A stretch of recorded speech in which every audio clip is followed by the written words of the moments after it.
Ka-Express, Gilas Pilipinas is back, and they are bringing the fire straight from Riga to Jeddah.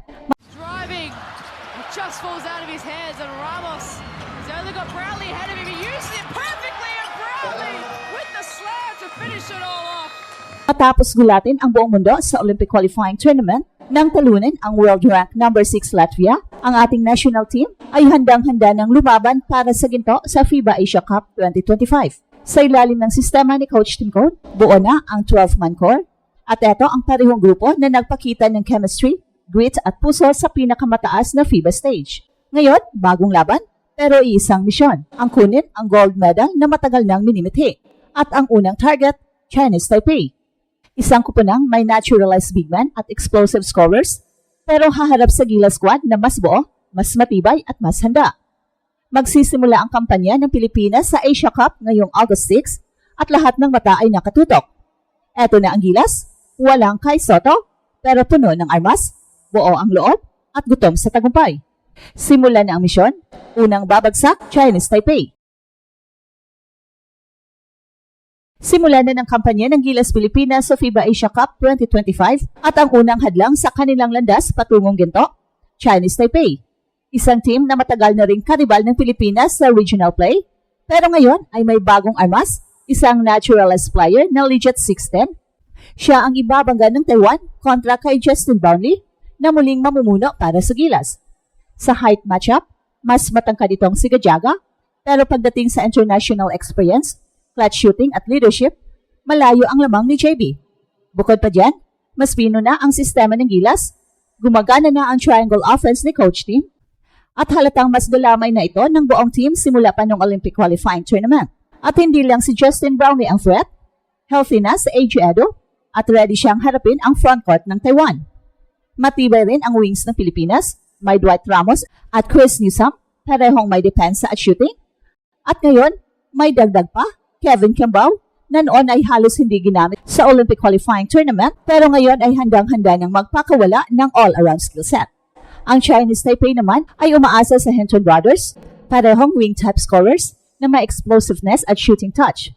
Pero kung babasahin ang Gilas shooting, handang-handa na ang Gilas sa transition defense at switching schemes, isang bagay na naging problema ng Taiwan sa mga tune-up games nila abroad. Sa papel, lamang ang Gilas sa depth, experience at cohesion. At kahit wala si Kai, puno pa rin ang rotation ng Gilas sa loob. Junmar Fajardo remains the anchor sa post at ang flexibility ni Carl Tamayo ay pwedeng i-match up sa stretch bigs ng kalaban. Hindi lang ito opening game, statement game ito. At kung mananalo ang Gilas sa paraang dominante, mas lalakas ang mensahe na seryoso sila sa gold mission. Kung sa talent at line-up depth lamang, malinaw na lamang ang Gilas pero ang tunay na laban ay nasa execution, lalo na sa depensa. Sa ilalim ni Coach Tim, ang Gilas ay hindi lang umaasa sa individual brilliance, pinupwersa nila ang kalaban sa half-court reads, switching mismatches, at low efficiency shots. Dito masusubok ang disiplina ng Chinese Taipei. Ang naturalized big man ng Taiwan, si Gajaga, ay physical at masipag sa ilalim. Pero wala siyang finesse at passing IQ na maihahambing kay Junmar Fajardo o AJ Edo kung gagalaw siya sa shaded lane. Sasalubungin siya ng help defense mula sa weak side, usually either si Kevin Kimball o Calvin Oftana. Ang triangle ng Gilas ay hindi lang pang-opensa, may mga built-in triggers para sa defensive recovery at rotations. At sa perimeter, mas maingat na ang Pilipinas ngayon. Sa Olympic qualifying tournament pa lang, nakita na ang evolving chemistry sa backcourt trio ni Sergio Perez, Dwight Ramos at Chris Newsome.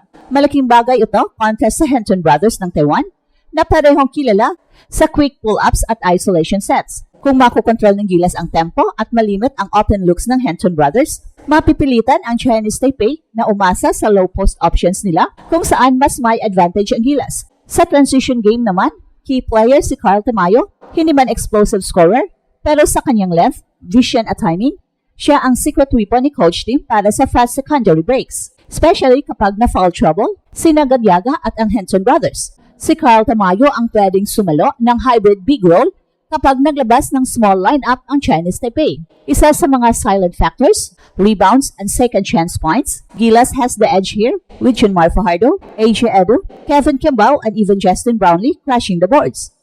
Sa Asian competition, possession battle ang isa sa pinaka-crucial. At kapag hindi makapuntos agad ang Chinese Taipei, They don't have the tools to recover through long stretches. Kung susuriin, may clear game plan ang Gilas. I-neutralize ang hand-turn sa perimeter, control the glass sa loob, i-maximize ang triangle flow laban sa overhelping defenders, at iparamdam ang full court discipline na niluto pa sa Olympic qualifying tournament.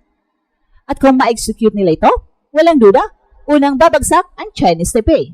Kapag tumunog ang final buzzer sa laban kontra Chinese Taipei, hindi lang panalo ang hinahanap ng Gilas Pilipinas, kundi statement. Statement na hindi sila basta-basta. Statement na ang kanilang pagkakabuo mula sa Olympic qualifying tournament hanggang sa ngayon ay hindi sayang. At higit sa lahat, statement na kahit walang Kai Sotto, hindi kailanman kulang ang Gilas sa puso, sistema at tapang. Sa lahat ng team sa Group D, Chinese Taipei ang unang matinding test. Meron silang height, meron silang athletic scorers, at meron silang experience. Pero wala silang battle chemistry na gaya ng Gilas, isang grupong dumaan na sa apoy ng international competition, nanalo laban sa world number 6 Latvia, at ngayon ay mas buo kaysa dati. Sa unang game pa lang, si Justin Brownlee ay inaasahang magiging tone setter kung paano niya kukontrolin ang tempo, itutulak ang bola sa transition, at i-anchor ang triangle system ni Coach Tim. Yun ang magdidikta ng ritmo ng buong tournament. Pero hindi lang siya bida. Dwight Ramos, always reliable sa parehong dulo ng court, will be the key in containing Hinton. Sergio Perez at Chris Newsome, parehong malakas sa pressure defense, ang sisigurado na walang easy baskets para sa Chinese Taipei guards. AJ Edu and Junmar Fajardo ang magiging pundasyon sa ilalim. Sa defensive rebounds pa lang, pwede nang ma-outmuscle ang Chinese Taipei. At kung pumutok si Kevin Kiambao sa mid-post reads at weak side cuts, this game could easily tilt the Gilas' favor by double digits. Well, hindi basta-basta ang goal ng Gilas, they want gold. At kung gusto nilang marating ang finals at malagpasan ang mga heavyweight tulad ng Australia at New Zealand sa dulo, dapat malinaw na agad ang unang laro. Walang aasahang buenas, lahat ng tagumpay kukunin sa disiplina. At kung sa unang gabi pa lang, ay mapatumba na nila ang Chinese Taipei ng dominante, then Asia better be in full alert. The gold mission is real, and it starts with a fall. Ang pagbagsak ng unang kalaban. At sa NBA naman, patuloy ang sunod-sunod na galawan ng mga superstars habang papalapit ang 2025-26 season. Hindi nagpapahuli ang San Antonio Spurs matapos nilang bigyan si De'Aaron Fox ng 4-year, $229 million deal kasama si Victor Wembanyama. Malinaw na binuo na ng San Antonio Spurs ang long-term contender core na posibleng magdulot ng problema sa West sa loob ng maraming taon. Samantala, gumuguling din ang intriga na pumabalot kay Giannis Antetokounmpo na ayon sa ulat ay seryosong pinag-iisipan ang paghingi ng trade mula sa Milwaukee Bucks. Kung matutuloy ito, posibleng mabalasan ng todo ang balanse ng power ng Eastern Conference. At ito ang Express Info kung saan bawat kwento ginulat ang mundo. Don't forget to like and subscribe.